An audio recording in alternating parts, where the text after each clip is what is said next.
हाँ भाई, नमस्कार दोस्तों। स्वागत है आपका फिजिक्स की क्लास में। कल हमने यहाँ तक पढ़ा था, ठीक है। दो सदिशों का किस तरह से सदिश गुणा किया जाता है, ठीक है। आगे हम इसी को आगे बढ़ाते हैं। डिलीट कर दूं?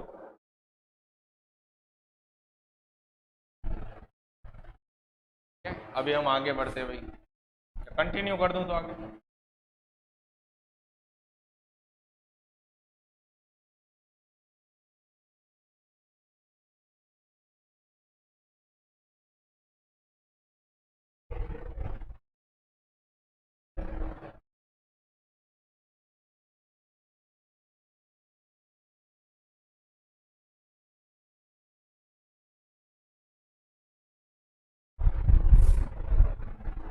हाँ भाई, कल हमने पढ़ा था किस तरह से दो सदिशों का हमने सदिश गुणा किया था। अब हम यहाँ पे सारणिक मेथड पढ़ेंगे, सदिशों के गुणनफल का सारणिक मेथड। कौन सा मेथड? सारणिक मेथड। कौन सा कलर ले भाई? ये आता है।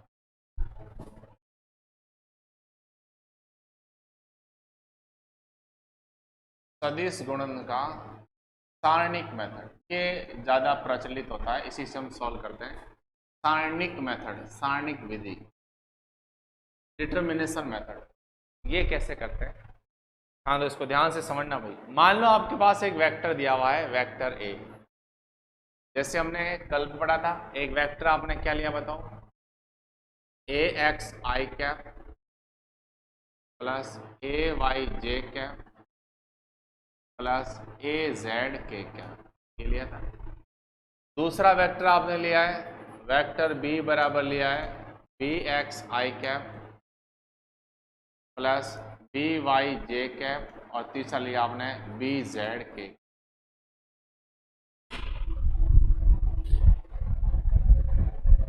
ये दो वेक्टर हमने लिए थे। अब हमें इन दोनों का करना है क्रॉस मल्टीपल। क्या करना है? Cross multiple. मतलब आपको क्या करना है? ए क्रॉस बी करना है, और ए क्रॉस बी के लिए हम यहाँ पे मेथड यूज करेंगे सारणिक मेथड। कौन सा मेथड यूज करेंगे? सारणिक। सारणिक मेथड किस तरह से यूज किया? आपको इस तरह से ऐसे दो लाइन खींचनी होगी,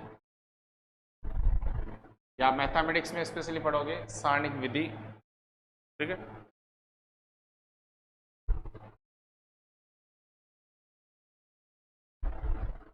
यहां से एक लाइन खींची, और एक इधर लिखा आपने आई कैप, इधर लिखा जे कैप, इधर लिखा आपने जे कैप, इधर क्या लिखा आपने? के कैप। अब जो मान दे रखा है ए क्रॉस बी, मतलब ए को बी वाले से ही करना है, बी वाले को ए से नहीं करना है, आपको मान अलग मिल जाएगा। अब ए आई का गुणज कौन है बताओ? A x. तो सबसे पहले ए वाला लिखा ए क्रॉस बी करना है, तो ये लिखा आपने ए एक्स। जे का कौन है? जे का है ए वाई। और के का कौन है? के का है ए जेड। के कौन है आपके पास? ए जेड। ऐसे बी की बात करें तो बी में आई का गुणज कौन है बताओ? बी में आई का गुणज है आपके पास बी एक्स। यहाँ कौन है बताओ? जे का बी वाई, और ये कौन है बताओ? B Z. अरे सही है ना? A X A Y A Z, B X B Y B Z. अब आपको इसकी सारणिक कैसे करनी है? तो सबसे पहले मैंने क्या किया, यहाँ लिखा आई कैप। क्या लिखा? आई कैप, ये वाला पहले का। तो अगर आपको आई कैप यहां पे गुणज लेना है, तो आई कैप के इस साइड को, आई कैप की ये डायरेक्शन को और इस डायरेक्शन को आप छोड़ दो। मतलब ना तो जे का यूज करना है, ना के का यूज करना है, ठीक। ना ही ए एक्स का यूज करना है, ना ही बी एक्स का यूज करना है। जब आप आई ले रहे हो ना, तो आपको क्या करना है? ना आई लिया तो आई के इस साइड में और इस साइड दोनों तरफ ऐसे, ना तो आपको जे देखना, ना तो जे और के को देखना है, ना ही आपको ए एक्स और बी एक्स को देखना है। बाकी कौन बचा? तो बाकी बचा A Y A Z B Y B Z. इसको वापस लिखो, यहां क्या लिखा बताओ? ए वाई, जैसा लिखा है वैसा लिख दो, ए वाई ए जेड, और कौन है बताओ? बी वाई, और कौन है बताओ? B Z. ये बचा। अरे सही है ना, ये लिखा। अब यहां पे लिखा मैंने अगला माइनस का जे कैप। क्या लिखा मैंने? माइनस का जे कैप। ध्यान रखना यहां प्लस का आई कैप है और माइनस का कौन है बताओ? जे कैप है। माइनस का जे कैप कौन है? माइनस। फिर से यहां पे आप ऐसे सारणिक बनाओगे। अब जे वाली टर्म को छोड़ दो, जे कौन है? तो जे ये बीच में रहा, इसके इधर इधर छोड़ दो और जे के बीच वाली छोड़ दो, ये बीच वाली को भूल जाओ। इसको इधर वाले को, ये आई को और के का यूज नहीं करना है जे वाले में, और ए वाई और बी वाई का यूज नहीं। जैसे हमने आई में ए एक्स और बी एक्स कहीं लिखा है क्या? नहीं लिखा है। तो जे वाले में आपको ए वाई और बी वाई नहीं लिखना है, इसको लिखो बाकी वाले को। बाकी वाला क्या लिखा बताओ? ए एक्स और कौन है बताओ? ए जेड। और इधर कौन है बताओ? बी एक्स और कौन है बताओ? B Z. ठीक। फिर कौन है बताओ? के कैप। प्लस का लिखा के कैप। प्लस का क्या लिखा है? के कैप। अब के कैप में कौन आएगा? तो के कैप में आप समझ गए होंगे। देखो ध्यान दो, आई प्लस का लेना है, जे किसका लिया मैंने? माइनस का लिया, तभी इसका ये मेथड बनता है सॉल्व करने के लिए। जे किसका होगा? माइनस का, और के किसका होगा? प्लस का। I plus minus plus, plus minus plus, i j k वाला है तो के वाला है, तो के वाले के इधर साइड, इस साइड उधर साइड तो कुछ है ही नहीं, इधर वाला छोड़ दो, और के नीचे वाला कौन है बताओ? ए जेड और बी जेड को भूल जाओ। क्या बचा बताओ? क्या बचा? तो क्या बचा? ए एक्स बचा, और कौन बचा? ए वाई बचा। ए एक्स और कौन बता? ए वाई। और कौन है भाई? बी एक्स और कौन है बताओ? B Y. बी एक्स और बी वाई। अरे समझ रहे हो ना? अब देखो आगे, यहां तक हो गया, यहां तक हमारा सेकंड प्रोसेस हो गया। अब देखो आगे, फिर से मैं, अब देखो क्या करना, आई कैप लिखा मैंने आई। अब हमें क्या करना है? इसका सॉल्यूशन करना है। इसका सॉल्यूशन कैसे करेंगे? क्रॉस मल्टीपल करना है। क्या करना है आपको? क्रॉस गुणा। किसको? इसको इससे क्रॉस गुणा करना है, और इन दोनों को क्रॉस गुणा करना है। इन दोनों को क्रॉस, अब आप इसको इससे करो चाहे इसको इससे करो, वो एक ही बात है, समझ गए ना? इसको इससे करो चाहे इसको इससे, एक, लेकिन पहले इनका गुणा करना है, उसके बाद इसका, और गुणा करने के बाद बीच में क्या लगाना है आपको? माइनस। क्या लगाना है बीच में? माइनस। तो बताओ किस किस का गुणा करूं मैं? पहले गुणा के, आप मैं सॉल्व करोगे ना, देखोगे तो बहुत सिंपल है, मजेदार चीज है ये।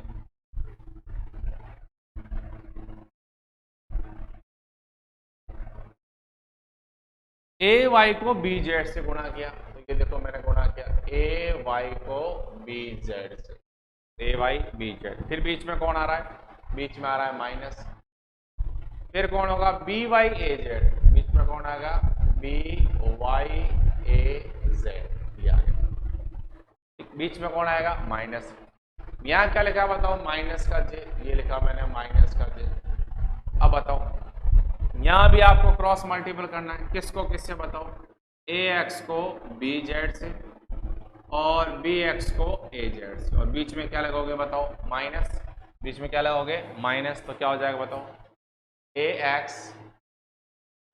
X B Z minus minus minus B X A Z हो गया। Minus B X A Z है, सही है। फिर प्लस का कौन है भाई? प्लस का है देखो के कैप। प्लस का है के कैप। क्या होगा? अब वही सेम प्रोसेस समझ गए होंगे आप। किसको किससे करोगे? ए एक्स को बी वाई से, तो ये लिखा आपने ए एक्स बी वाई। फिर बीच में कौन आएगा? माइनस। फिर क्या लोगे बताओ? B X A Y. इस तरह से ये आपका आंसर आ जाएगा। इस तरह से हम इस सारणिक मेथड को आसानी से सॉल्व कर सकते हैं, ठीक है। अब इसको कैसे सॉल्व करोगे? तो इसको हम एग्जाम्पल से अगर देखें तो हमारे लिए बेस्ट रहेगा, बढ़िया रहेगा, है ना। देखो इसका एग्जाम्पल करते हैं अपन, ठीक है। एक क्वेश्चन देखते हैं अपन, और इसका एक बढ़िया सा अपन एग्जाम्पल करते हैं।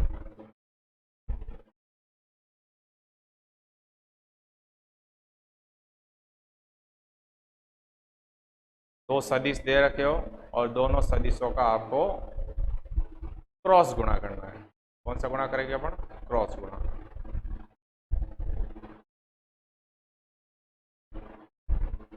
जैसे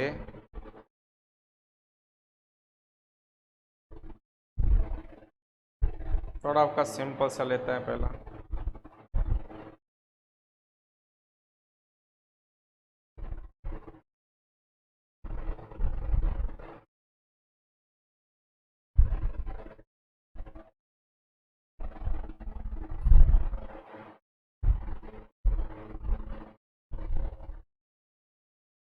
हाँ भाई, जैसे क्वेश्चन मैंने लिखा,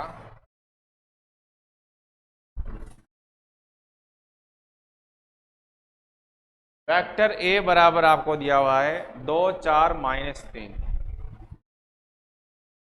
2i प्लस 4j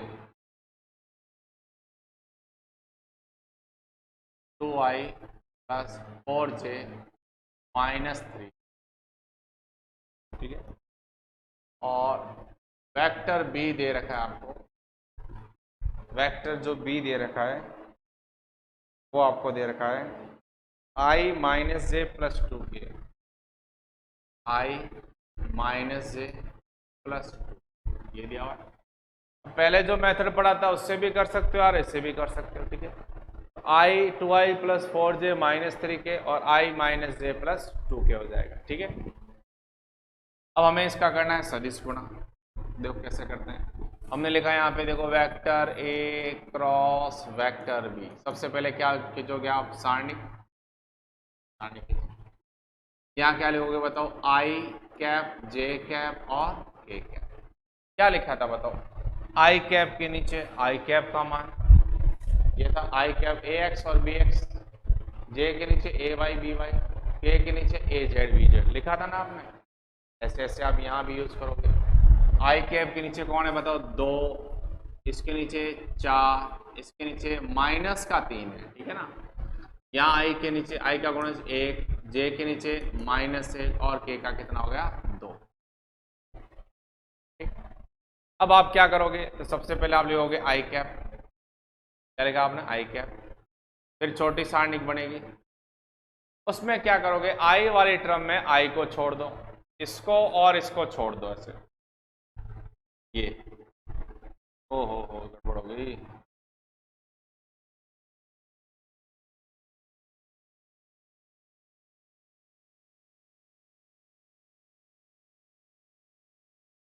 पूरा ही वापस लिखते हैं, हाथ लगा है ना।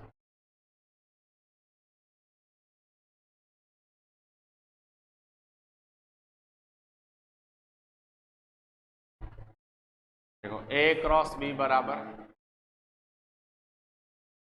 आई के और के, क्या क्या आएगा बताओ, 2 4 -3 1 -1, आई में देखो मैंने कहा आई वाले को ऐसे छोड़ दो, तो क्या बता, 4 -3 -1 2, लिखो ऐसे जैसा लिखा वैसा, 4 -3 -1 2 आई। फिर देखो जे आपने प्लस का नहीं लिखा था, जे कैसा लिखा था, देखो माइनस में लिखा था, देखो -j लिखा है, क्या लिखा है, -j लिखा है ना, ये लिखा माइनस का जे। फिर वेक्टर बनाया, सारणी बनाई आपने। अब जे वाली टर्म को छोड़ दो, ऊपर तो यूज करना नहीं है, जे वाला 4 और -1 के ऊपर हाथ लगा लो, कौन बचा, देखो 2 -3 1 2, 2 -3 1 2, सही है। फिर प्लस का के कैप है, जे ही केवल माइनस का होता है, ठीक है ना, प्लस का के कैप, तो के वाले को छोड़ दो आप ऐसे, क्या बचा बताओ, 2 4 1 -1, 2 4 1 -1, ये बचा। अब आई कैप को तो आई कैप, अब आप क्या करोगे बताओ, क्रॉस गुणा। 4 को किससे गुणा करोगे बताओ, 8 से, 4 को 8 से किया, 4 को 2 से किया, कितना हुआ 8। फिर सूत्र का क्या लगता है, -3 इंटू -1, ऐसे भी तो करोगे, -3 को -1 से गुणा करोगे तो माइनस माइनस क्या हो जाएगा, +3 आएगा, ये बचा। यहाँ माइनस का जे, ऐसे नहीं कि पहले इसका गुणा कर दो फिर ऐसे करो, नहीं, पहले इधर चलना है, ऊपर सबसे जो कॉर्नर्स है यहाँ से स्टार्ट करना है। 2 को 2 से क्या बताओ, 4, फिर सूत्र का क्या होता है, फिर माइनस के 3 को 1 से क्या कितना होगा बताओ? -3 होगा। कितना होगा? -3। फिर प्लस का बताओ a। 2 को -1 से गुणा किया बताओ? -2। और 1 को 4 से क्या बताओ? -4। 8 - 3 कितना होगा बताओ? 5 i कैप। और ये देखो माइनस माइनस माइनस आ गया और अंदर भी माइनस, माइनस माइनस क्या हो जाएगा? प्लस। और 4 और 3 कितना हो गए? 7। तो माइनस का 7j, माइनस तो ये था ही ना। माइनस का 2 और माइनस का 4 कितना हुआ? अब ये तो आपको आना चाहिए कितना होता है? माइनस का 6j, माइनस का 6j। तो वेक्टर ए और क्रॉस बी की वैल्यू जो है आपके पास ये आई है 5i cap -7j cap and minus का 6k कैप। समझ गया ना? अब इस पर आधारित कुछ भौतिक राशियां होती है, ठीक है। ये इस तरह से हम क्वेश्चन सॉल्व करेंगे और भी आगे हमारे पास ऐसे सवाल मिलेंगे। अगला हमारे पास है भौतिक राशियों पर आधारित सदिश गुणनफल पर आधारित कुछ भौतिक राशियों के उदाहरण।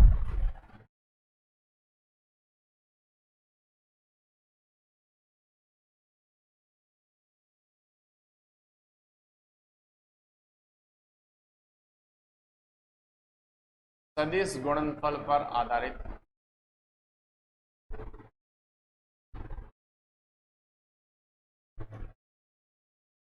सदिश गुणनफल पर आधारित भौतिक राशियों के उदाहरण। ऐसी कौन सी भौतिक राशियां होती है जो सदिश गुणनफल के नियमों की पालना करती है? पहला है यदि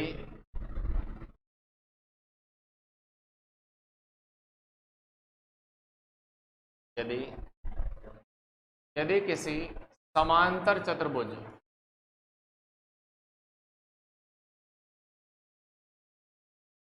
यदि किसी समांतर चतुर्भुज की आसन भुजाएं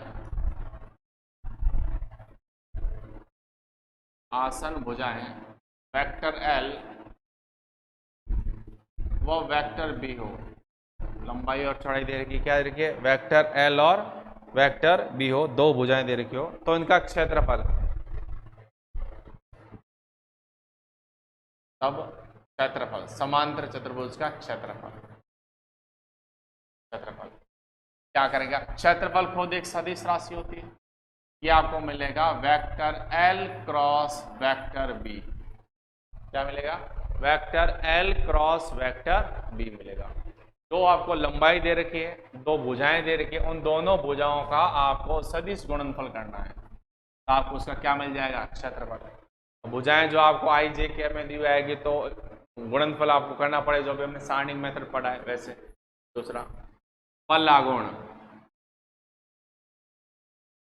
दूसरा क्या होता है? बल आघूर्ण। ये आप फिजिक्स में पढ़ोगे, एक चैप्टर आएगा। बल आघूर्ण को हम इस सिंबल से लिखते हैं, इसको पढ़ते हैं टॉर्क। क्या पढ़ते हैं इसको? टॉर्क। ये होता है बल गुणा बलों के बीच की लंबवत दूरी या दूरी इंटू लंब। टॉर्क बराबर होगा आपके पास आर क्रॉस एफ। क्या होगा? R cross F. टॉर्क बराबर क्या होता है? R cross F. एफ कौन है? एफ तो हमारे पास बल है। और आर कौन है? आर हमारे पास दूरी है,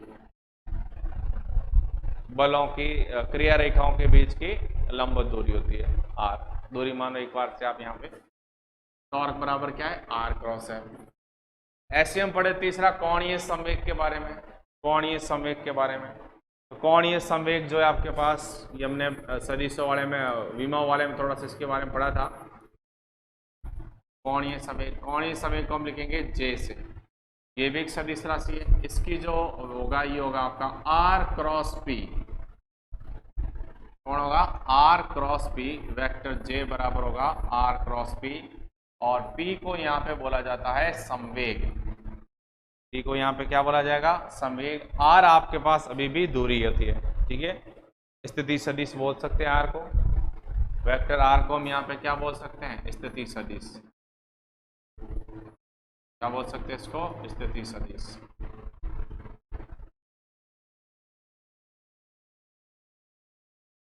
सदिश। यहाँ पर भी इस आर को हम क्या बोल सकते हैं, स्थिति सदिश।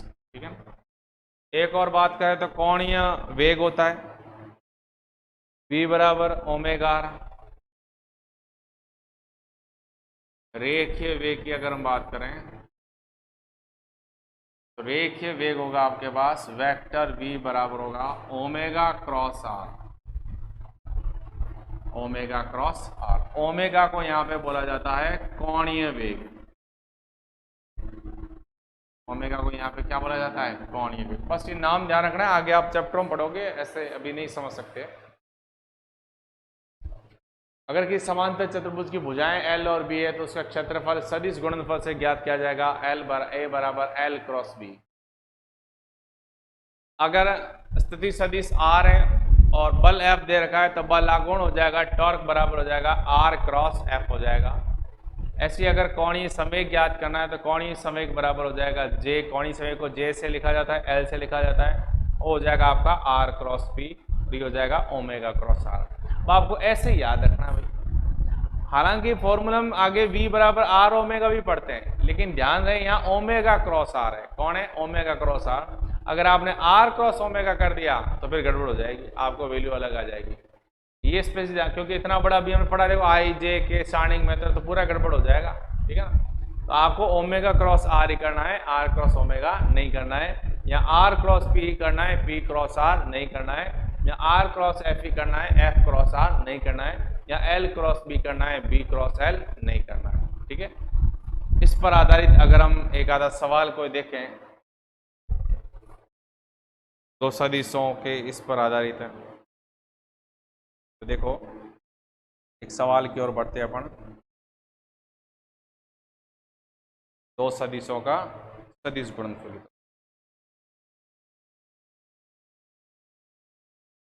लिखते हैं। सदिश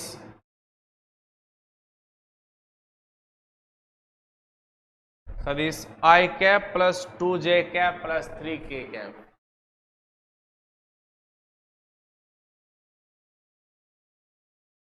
व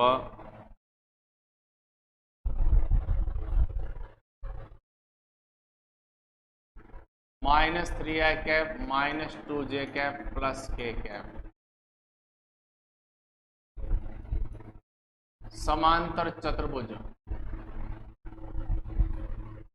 की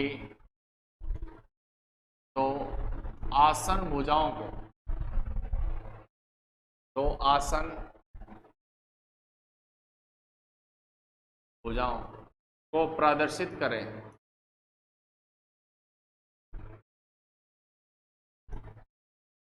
तो सदिश i plus 2j plus 3k और -3i -2j प्लस k समांतर चतुर्भुज की दो आसन भुजाओं को प्रदर्शित करें, तब समांतर चतुर्भुज का क्षेत्रफल ज्ञात करो। समांतर चतुर्भुज का क्षेत्रफल ज्ञात करो। क्षेत्रफल सदिश और क्षेत्रफल, ये सवाल है आपके सामने। ठीक है ना। देखो दो सदिश दे रखे हैं, i plus 2j plus 3k और -3i -2j प्लस k समांतर चतुर्भुज की दो आसन भुजाओं को प्रदर्शित करें, तो समांतर चतुर्भुज का क्षेत्रफल ज्ञात करो। ठीक है। कैसे करेंगे, तो L भुजा दो समांतर चतुर्भुज है।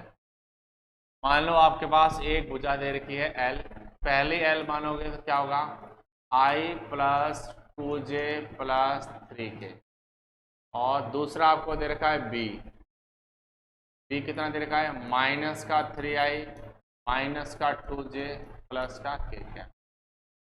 आपको उसका क्षेत्रफल सदिश और क्या ज्ञात करना है, आपको उसका क्षेत्रफल ज्ञात करना है। ठीक है।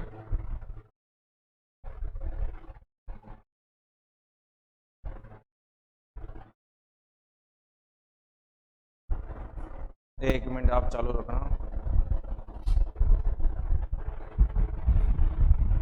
कैसे करेंगे देखो अपन, सोचो आप।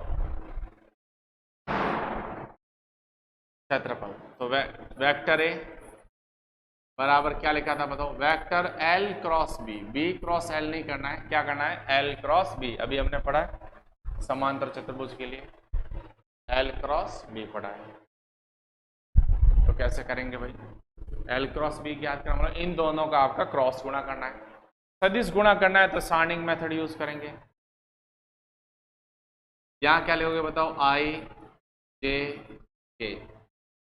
सबसे पहले एल वाले का देखो, एल क्रॉस बी है, एल वाले का 1 1 2 3 ये लिखा है। फिर कितना है बताओ, माइनस का 3 माइनस का 2 और 1 ये दिया हुआ है।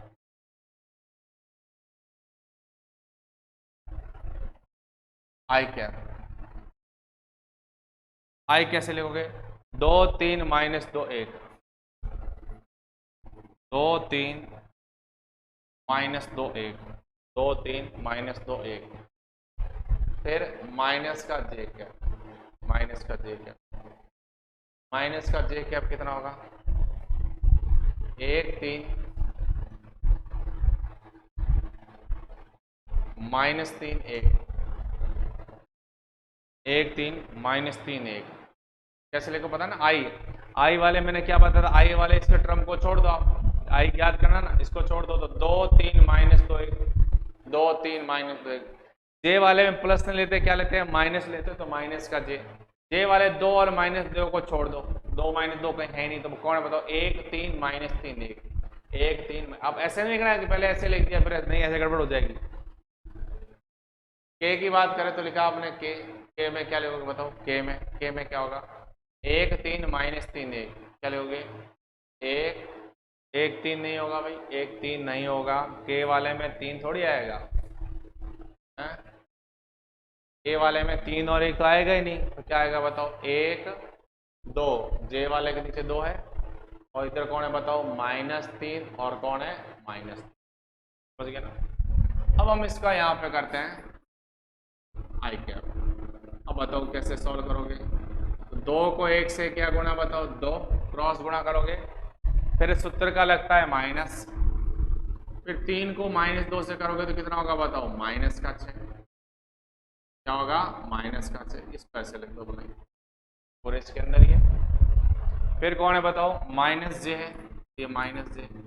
अब क्या करोगे, 1 को 1 से क्या 1, फिर सूत्र का माइनस, 3 को माइनस 3 से क्या बताओ कितना आया, माइनस का 9, फिर क्या बताओ, के कैप, के कैप क्या होगा, 1 को माइनस 2 से क्या, तो माइनस का 2, माइनस माइनस 3 को 2 से क्या, माइनस का 6, सही है ना। कितना हुआ बताओ, आई कैप 2 प्लस 6 माइनस जे कैप 1 प्लस 9 प्लस के कैप माइनस 2 प्लस 6, ये लिखा है ना, माइनस का 2 प्लस 6 और 2 कितने हो गए बताओ, 8 आई कैप, 9 और 1 कितना हो गया, 10 माइनस का 10 जे कैप, यहाँ माइनस 10 माइनस का 2 और 6 कितना हुआ, प्लस का 4 के कैप। ये आपके पास वो क्षेत्रफल सदिश आ गया, कौन आ गया, क्षेत्रफल सदिश आ गया। बोला इसका मान ज्ञात करो, तो मान कैसे ज्ञात करोगे, तो इसका परिमाण निकालोगे, और परिमाण हम कैसे निकालते बताओ, 8 का स्क्वायर प्लस माइनस 10 का स्क्वायर प्लस 4 का स्क्वायर, कितना आएगा देखो, वेक्टर ए का परिमाण आपके पास 8 का स्क्वायर कितना होता है 64, 10 का माइनस 10 का स्क्वायर कितना होगा बताओ, 100 ही होगा। ये रूट कहाँ चला गया भैया, ये रहा रूट, होगा 100 और 4 का कितना होगा 16, 64 और 16 हो गया आपके 90, 80 80 और 100 कितना हो गया 180, 180 का रूट है, 180 का रूट। अब अगर ये दोनों मीटर मीटर में होते तो यहाँ आ जाता आपका मीटर स्क्वायर, क्या जाता मीटर। 180 को आप सॉल्व कर सकते हो बोले आगे जो भी एक लगा के मेथड वगैरह, है ना। तो 36 इंटू 5 कर सकते हो आप, 36 गुणा 5 तो 6 रूट 5 हो जाएगा। ये जो 180 है ना, तो आप ऐसा भी तो लिख सकते हो 36 गुणा 5, 36 को 5 से करोगे तो कितना आएगा आपको 36 18, 56 30 0 3 5 15 3 18, √36 कितना होता है 6 और √5 6√5 मीटर स्क्वायर। मीटर स्क्वायर कब होगा जब दोनों मीटर मीटर में दे रखे हो तब होगा। ठीक है, इस तरह से हमारे पास ये बहुत ही सिंपल सा आपके पास सॉल्यूशन हो गया।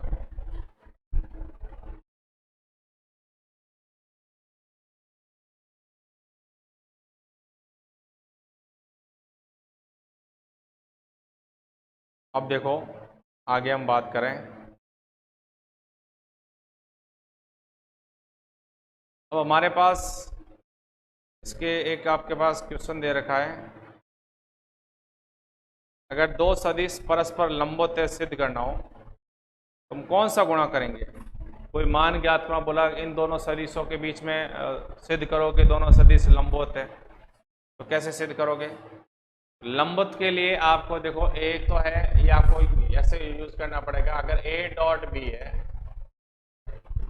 तो क्या हो जाएगा ए बी कॉस थीटा। दूसरा अगर आपके पास ए क्रॉस बी है तो क्या हो जाएगा बताओ ए बी साइन थीटा। हमें देखना है अगर लंबवत है तो थीटा कितना है 90 डिग्री, थीटा कितना है 90, और कॉस 90 का मान कितना होता है 0। ये पूरा टर्म 0 हो जाएगा। तो आप आसानी से सॉल्व कर सकते हो कि वेक्टर ए डॉट बी बराबर कितना हो जाएगा 0 90 डिग्री में। इससे करोगे तो आपके पास बहुत उल्टा काम बढ़ जाएगा। और अगर दोनों सदिश समांतर है तो समांतर है तो थीटा कितना होगा 0, और कॉस 0 करेंगे तो 1 आएगा तो यहाँ, लेकिन साइन 0 करोगे तो 0, पूरी वैल्यू क्या हो जाएगी 0।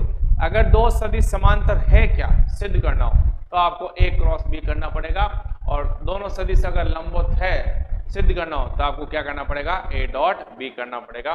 इससे संबंधित अगर हम यहाँ पे कोई सवाल देखें, आपको देखना है कि सामने 0 किस में हो रहा है। लंबवत है तो कॉस 90 के अंदर आएगा, और अगर समांतर है तो आपके पास किस में आएगा साइन 90 के अंदर आएगा। ठीक है ना।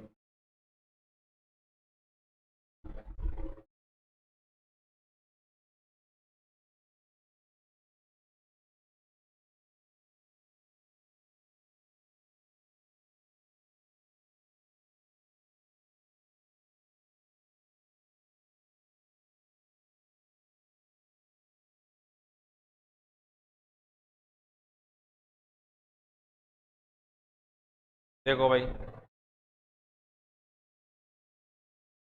कोणीय संवेग ज्ञात करना हो, अभी आपने लिखा था J बराबर R क्रॉस P।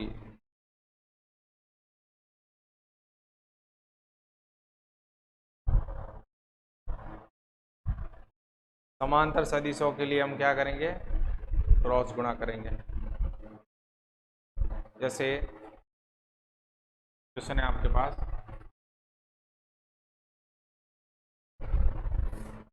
सिद्ध कीजिए